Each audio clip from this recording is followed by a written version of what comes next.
Everyone. We welcome everyone to today's ISCRR Learning Series. My name's Janine McMillan. I'm the research lead here at ISCRR.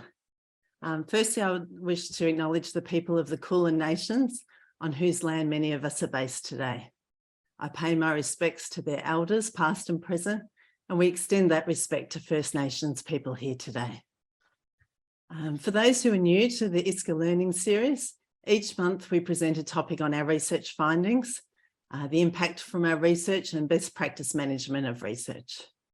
You can find out about future ISCRR events by joining our mailing list. You can either join through the evaluation survey that will appear when you leave this session, and you're also welcome to provide suggestions for future sessions. We've received several requests for webinars focused on practical applications of ISCRR research, and we endeavour to include these in future programming. So for those who don't know much about ISCRR, we're a partnership between Monash University and WorkSafe Victoria. We were established back in 2009. We've been lucky to work with a wonderful group of partners and stakeholders over the last 13 years and have collaborated in a variety of ways.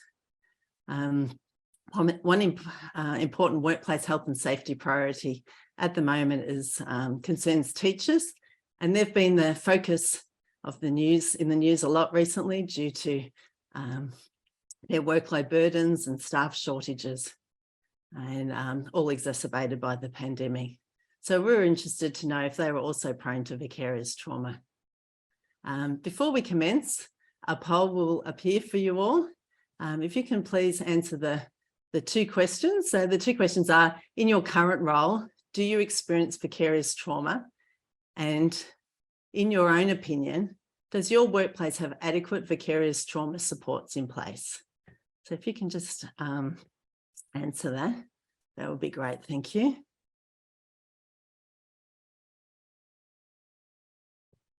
So vicarious trauma is a form of indirect cumulative trauma that usually goes unmanaged and undiagnosed in the workplace. This important mental health issue is a flagship area for ISCRR, and we're doing quite a bit of research in this area. And today I'm delighted to welcome Olivia Crivari to give today's Learning Series presentation. Olivia has a Bachelor of Health Science from Monash University, and the work she's presenting today was from her honours year, that her project that she's completed this year.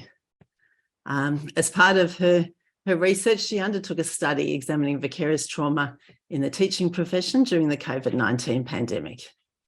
The session today will be recorded and available to view on ISCRR's channels in the future. So please feel free during the talks to post any questions that you might have using the Q&A option. And after the talks, we'll have a question and answer session. Any questions that aren't answered, we'll send out afterwards. So let's have a look at the poll results. I've got 31% of people said that they feel that in their current role, they are affected by vicarious trauma, which is quite high. 21% weren't sure, and 48% said no. So, it is really like nearly a third of the people are saying they feel that they're affected by vicarious trauma. So it's quite a large proportion. It's such an important area of research to find out more about it and, what we can do to prevent this. And the second question was, in your opinion, does your workplace have adequate vicarious trauma supports in place? 36% said yes, 38% said not sure, and 26% said no. So again, it is a real mix, and probably only, a third of people said that they really feel that their workplace has, the right support that they need. Okay, so to introduce Olivia's talk, we've got a short video on vicarious trauma. It just goes for about 2 minutes.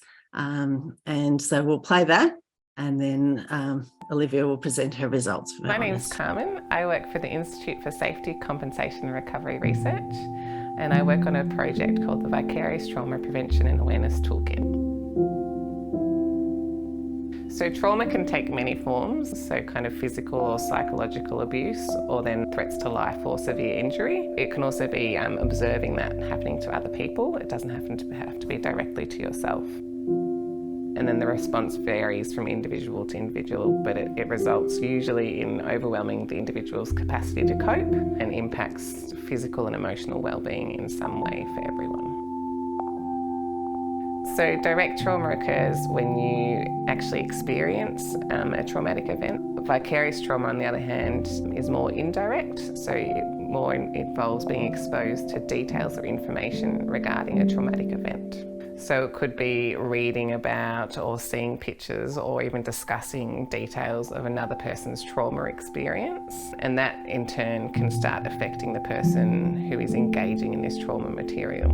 Vicarious trauma is essentially an accumulation of these stories over time, and it builds up in someone and they slowly see more and more symptoms. The symptoms can be on a bit of a continuum. So you can experience some symptoms and they could get worse, or someone might experience some symptoms at the end of the scale quite early on. But the idea is that it builds up subtly and slowly over time. We know that vicarious trauma is a natural human reaction to engaging with trauma material. We also know it's a predictable response. This makes vicarious trauma a known risk for organisations and their employees. It also presents an opportunity for organisations to proactively prevent vicarious trauma.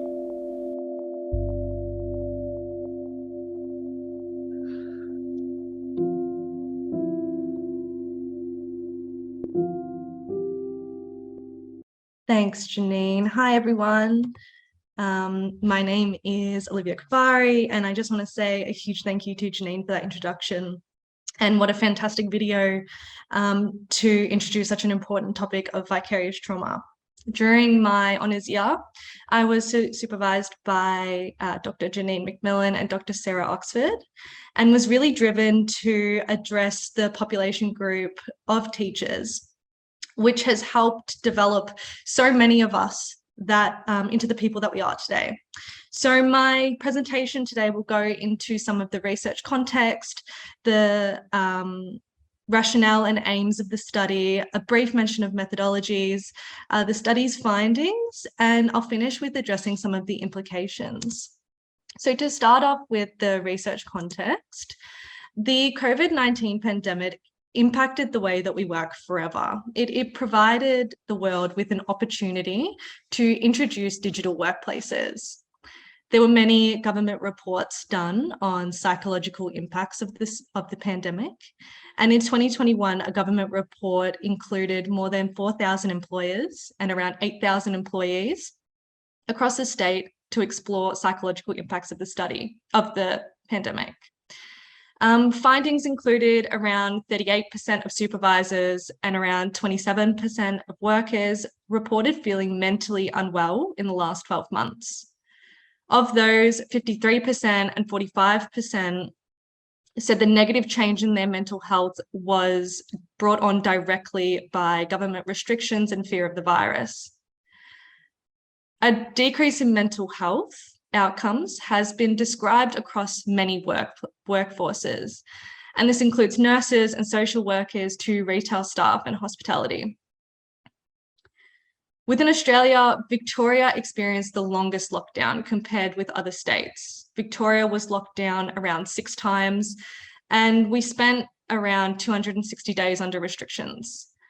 Again, there are a lot of studies done which had the objective to determine health impacts of the Victorian lockdowns.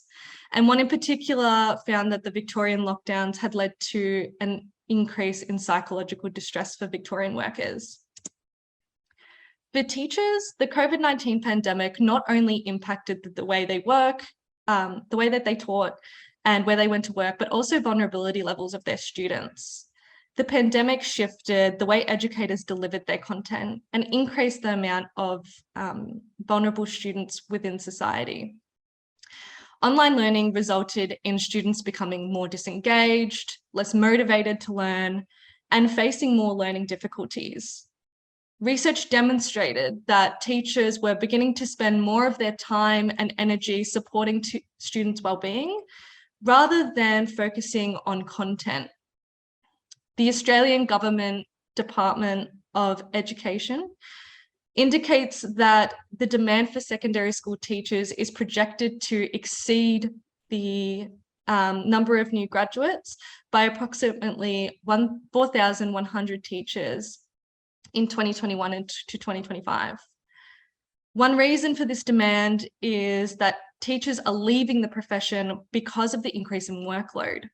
In 2018, Australian secondary school teachers explained that they work around 45 hours a week, which is actually an increase of 2 hours from 2013 to 2018. Vulnerable students have become more vulnerable as the pandemic exacerbated issues such as domestic violence, depression, and anxiety. Families faced many struggles, such as financial stress, and this was partly because of government restrictions such as lockdowns and many professions unable to work, for example, again, retail workers. Home learning and added caring responsibilities due to the pandemic has had implications for families experiencing domestic violence and mental health and other mental health outcomes. So a study done found that the prevalence of severe psychological distress rose from 8.4% in February 2017 to 10.6% in April of 2020. And this was done in Australia.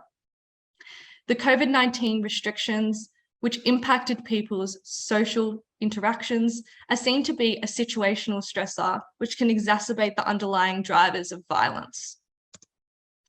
To go now onto my research rationale, research in teachers of experience of vicarious trauma is minimal. Teachers have not been explicitly identified as a vicarious trauma burden group. However, previous research on teachers has mainly addressed burnout. Addressing burnout in teachers is often approached in an individualized way rather than at an organizational level. And what I mean by this is, for example, there has been an investigation on mindfulness and meditation training as a preventative strategy for responding to teacher burnout. However, there is a lack of evidence for the sustainability of practices beyond formal intervention. As I previously mentioned, teachers' roles have become more complex during the pandemic and increased levels of stress and burnout for teachers. There is limited research exploring the prevalence and experiences of vicarious trauma within teachers. There is a need to identify organizational factors which contribute to the development of vicarious trauma, which can then be used to address to prevent it. And from a public health perspective, there are currently no workplace guidelines to combat vicarious trauma within the teaching profession. My research aim began to fill a gap within the research by exploring the burden of vicarious trauma in teachers. And the research question that the study explored were to what extent are teachers in Victoria experiencing vicarious trauma in the workplace during the COVID-19 pandemic. And sub-questions of the study included, are teachers experiencing vicarious trauma? If so, how are they experiencing vicarious trauma? What organizational factors contribute to and minimize vicarious trauma in schools? How do teachers feel about their professional quality of life? And how has the COVID-19 pandemic impacted teachers' experiences of vicarious trauma? The study was a mixed methods approach, and the underlying logic of using a mixed methods approach was neither quantitative nor qualitative methods were sufficient in themselves to capture details and trends of the project. In saying this, the project was split into 3 parts, including 2 Victorian schools which agreed to participate. School A was a private regional school which included a primary and secondary school, and School B was a public metropolitan primary school. The first part of the study was an anonymous survey, which was emailed out to participants from both schools, inviting them to complete it. The survey that was used was the Professional Quality of Life Survey, which measures compassion satisfaction, burnout, secondary traumatic stress, and compassion fatigue. It's also been used in the literature for vicarious trauma. It's intended for professionals to understand the positive and negative aspects of helping those who experience trauma and suffering. The second part of the project was 3 focus groups of around 6 to 8 teachers. The teachers were not asked about their direct experience with vicarious trauma, as it's quite a sensitive topic. The questions were around the cultures of the school and the organisational factors that contribute to the overall experience of vicarious trauma.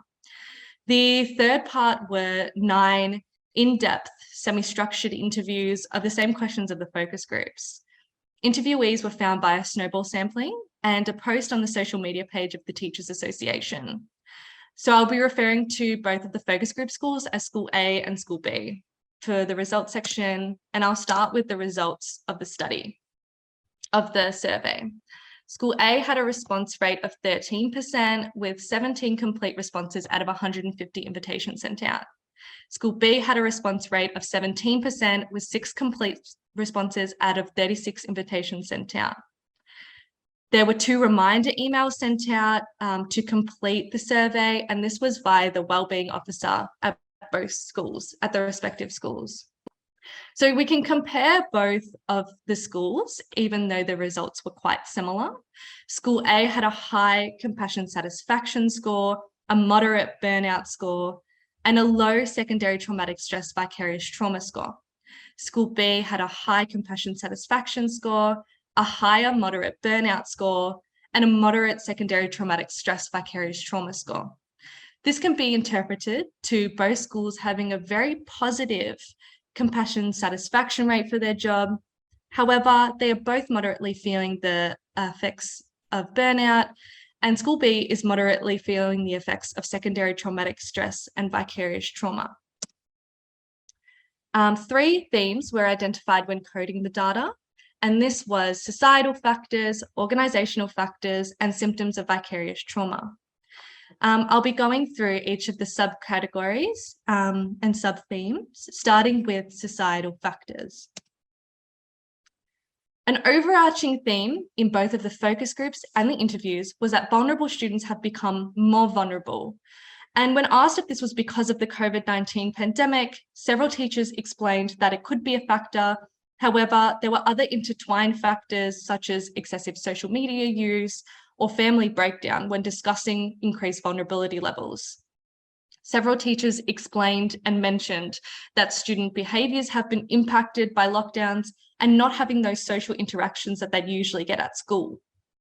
Participants explained that there is an overall lack of respect from students, which was also exacerbated by the pandemic. This theme can show that students have become more vulnerable because of the pandemic and other external factors, and this has rippled into the teacher's experience with more trauma content. Not only does heightened student behaviours take more time out of this teacher's busy day, but participants explained that they must focus on many opposing factors which take a toll on their professional satisfaction. This theme also shows that the amount of vulnerable students has also grown excessively. Resilience is an individual protective factor against vicarious trauma.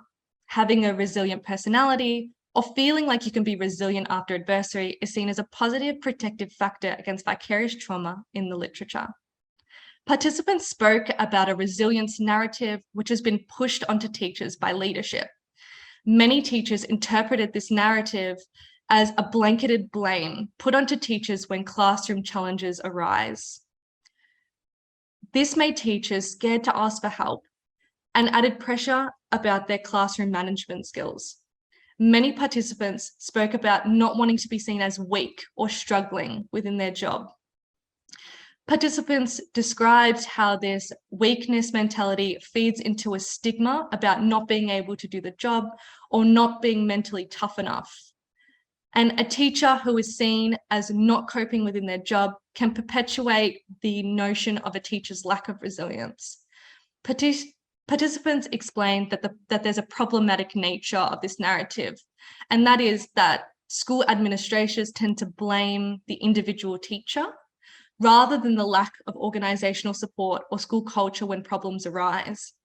All participants explained that the resilience narrative is a very heavy burden Participants described 2 reasons for this perception of decreased resilience, which can be an increase in job insecurity and a multifaceted teaching culture, which has become popular among the new generation of teachers. These are organisational factors that I'll go into now. Participants have identified that it's common for teachers to have 1-year contracts within the profession. Contract work can cause an illusion of how a person is actually feeling about their job because they feel like they must perform at all times because of the limited job security in teaching. Teachers feared that if they're not seen as resilient by leadership, they may lose their job. And participants spoke about an intense anxiety over this. Participants also explained that since the pandemic's beginning, their pastoral roles in the classroom have increased, and they labelled this as a multifaceted teaching culture. Participants described this change by identifying themselves as incidental counsellors, being a shoulder to lean on, or even dispersing a fight within friendship groups. Multifaceted teaching has perpetuated a blurring of lines between teachers' job responsibilities, which most participants agreed that their professional job almost always crosses over with their personal life. Most participants also explained that the pastoral care of students often outweighs the educational aspect of their job. Other participants spoke about how the role of a teacher in society has shifted, as they're tasked with this struggle that schools are no longer just a place where you learn content. The role of the teacher has swelled into teaching respectful relationships to students, teaching students how to be people, and helping students navigate socio-emotional issues. Schools can be seen as a secondary socialisation compared to a student's home life. However, many teachers explain that they're also tasked with parental duties as well. Despite changes to teaching, schools have not changed their organisational structures to provide more support for teachers. Participants identified heavy workload as contributing to their reduced professional quality of life. Teachers were encouraged to put their feelings of workload on a scale of 1 to 10, and most teachers gave it a 10 out of 10. Heavy workload also came with the sub-theme of burnout, with most teachers referencing workload as a factor that was leading to teacher burnout. Increased workload is a risk factor for vicarious trauma. There is a perception that there are no guidelines for a normal workload for a teacher, and participants felt like they were constantly being overwhelmed with teaching. An example of this is one participant stated, "I think our workload is horrible. I couldn't compare it to another job," reiterating that teaching must have standalone guidelines for their workers and their workload. Another participant labelled the job as a real extreme profession, explaining that people who are not teachers do not understand what teaching entails. There's also a need to look at the whole environment of the school culture, which forms context around the participants. This includes support levels from supervisors or leadership, the environment of the school, and the community around the school. The socioeconomic status of the school provides context for what kind of support the teachers are receiving. School support systems for teachers are varied by school, resulting in a diverse participant experience. Socioeconomic status also provides context for vulnerability levels of students. Many teachers talked about how their direct contact with leadership with either a source of stress or maintain their stress levels. And participants from smaller communities believe that teachers were a critical pillar of support for their students' families. However, during the COVID-19 pandemic, they felt like teachers were the forgotten frontline workers, with one participant explaining, "We've always been seen as a profession who are privy to the traumatic events in young people's lives." This mentality of relying on teachers was seen mostly in regional and metropolitan areas, but were more prevalent in primary schools. Participant experiences of vicarious trauma were consistent with those of other occupations experiencing vicarious trauma. Participants spoke about how they take on how their students are feeling, which affects their personal life. They spoke about how they would absorb their students' emotions, which led to this cycle of worry. Many explained that they didn't even realize that they were reacting in this way. Participants also spoke about how they would re-experience their students' trauma by stirring from sleep at 3 a.m., dreaming about their students, and worrying about them. They became hypervigilant of their own family and friends and had an overall increase of anxiety. Teachers talked about feeling helpless for their students and the guilt around feeling burnt out. Participants spoke about the different combinations of each symptoms, which, like Carmen said in the video, puts vicarious trauma on a continuum, reliant on the teacher's interaction with student trauma. High levels of vicarious trauma can also lead to a poorer quality of care for the professional's client. And of course, in this study, that would be the student. This just reiterates the point that once teachers are feeling burnt out because of the constant compassion fatigue, they find it hard to be good educators, which is what they're employed to do. So what are the implications of this research? This research demonstrates that teachers should be considered an at-risk group for vicarious trauma. When talking openly in an interview or a focus group, where participants had time to reflect, participants felt like they had experienced vicarious trauma symptoms. How teachers experience vicarious trauma is unique to the individual, the school, and the contributing factors. And more research needs to be is needed on this population group. This research shows that support systems for vicarious trauma are school dependent and varying, and this affects the teacher's knowledge and understanding of vicarious trauma. There was a desire and a need for more information about vicarious trauma and how it can impact educators, as most participants had not heard of it before. This study has also added to the conversation around teachers dealing with an increase of pastoral care duties, which they have not been taught how to deal with effectively and safely. Teachers want a form of vicarious trauma training to be integrated within their degree. This research needs to be expanded to more teachers from a wider array of schools to confirm the findings and ensure that they are applicable for the wider teaching population. If this is found to be the case, workplace guidelines are needed to help limit the risk of potential vicarious trauma in the teaching profession. And I'll just end with, workplace communication encourages employees to be resilient, and it needs to shift to a prevention focus at an organizational level. Thank you. So, thanks so much, Liv. That was great. Olivia's been a very passionate honours student for the year, and we've really enjoyed having her in the team. Liv, do you just sort of explain that passion? Do you want to just give a quick overview of why you chose this research topic, please? Yeah, of course. Initially, I have a direct personal link to the population group. My wonderful sister Tara is a teacher, and she has been a teacher for 5 years. And at the end of last year, she came to me and explained an intense helplessness when dealing with her students' trauma. And me being the person that I am, I tried to do anything that I can to help. And in a sense, this is just the way that it kind of worked out for me. I really wanted to add to the conversation, and I'm so humbled and I'm so lucky that I was able to add to such an important conversation around such an important population group. Thanks, Liv. Feel free, everyone, to put any questions in the Q&A.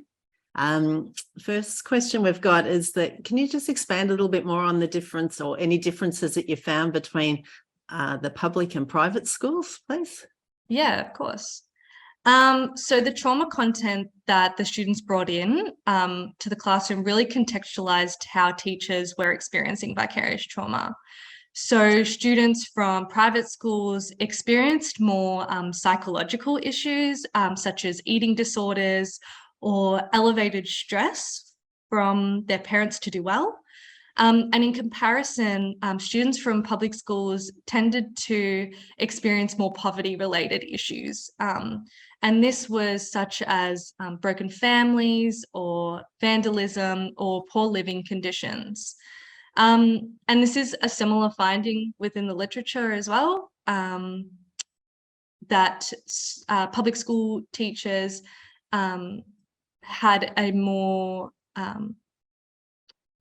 the type of trauma that the public school teachers were experiencing was very similar, and it provides context for the type of trauma that teachers were engaging with directly and daily. I guess another thing was the access to psychologists.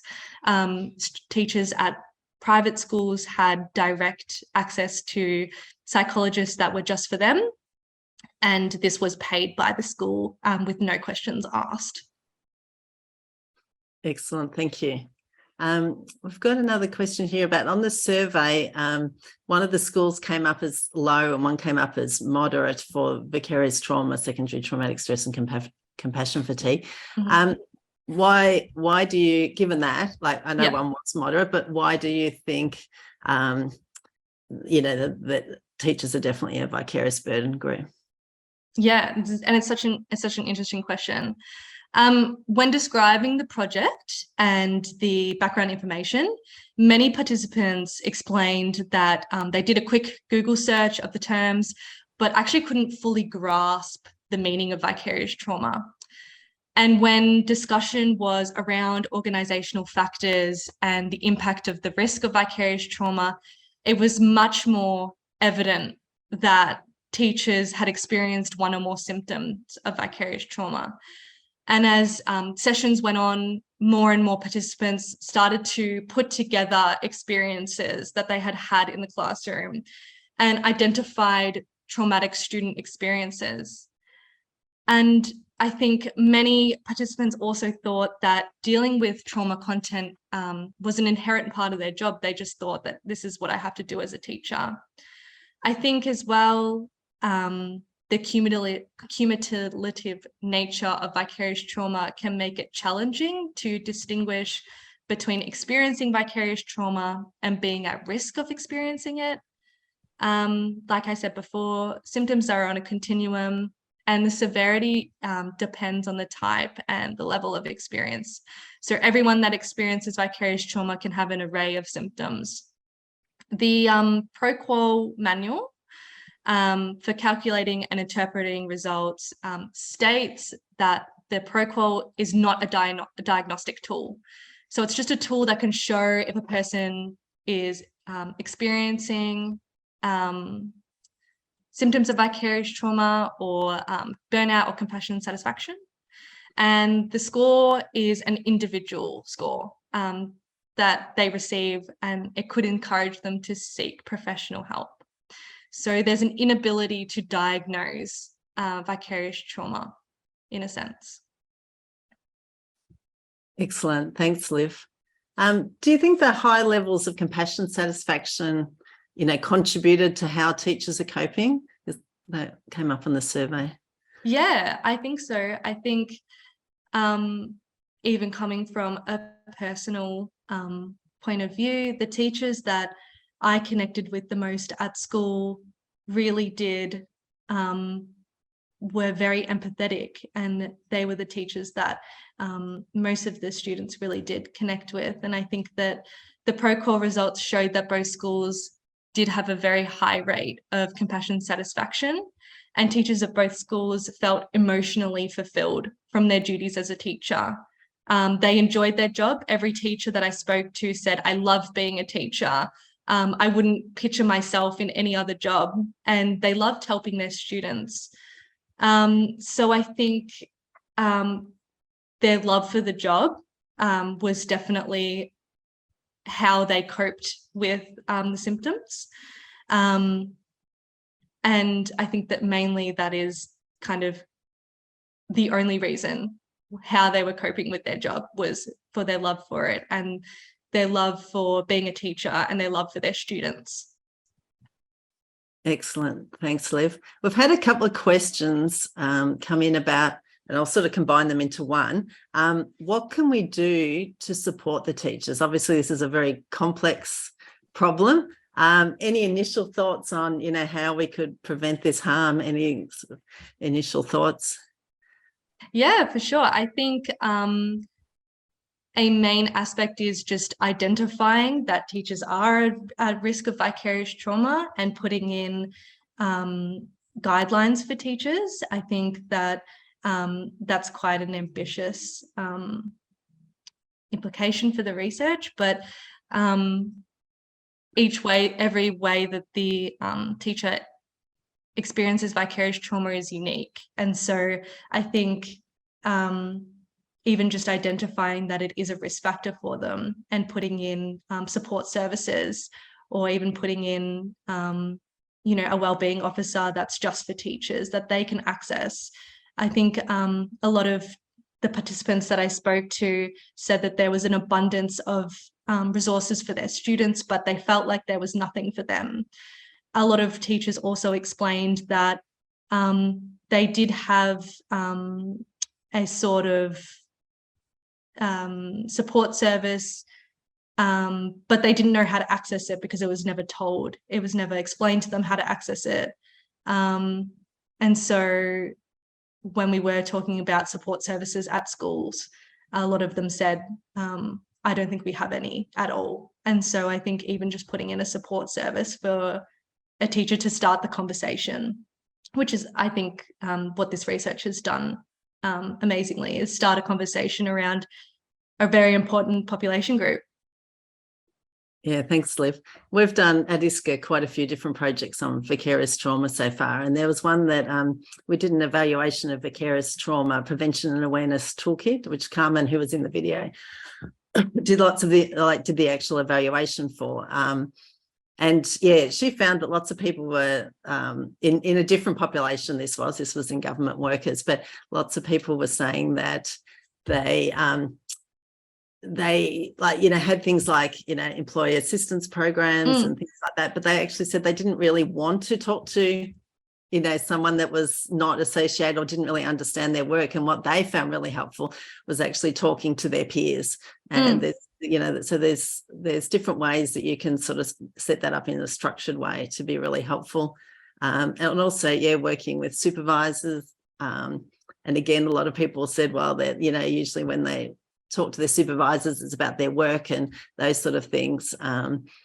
And there's the sort of suggestions either of making like key performance indicators and things like that to, actually tick off and to have discussions on their wellbeing during their absolutely.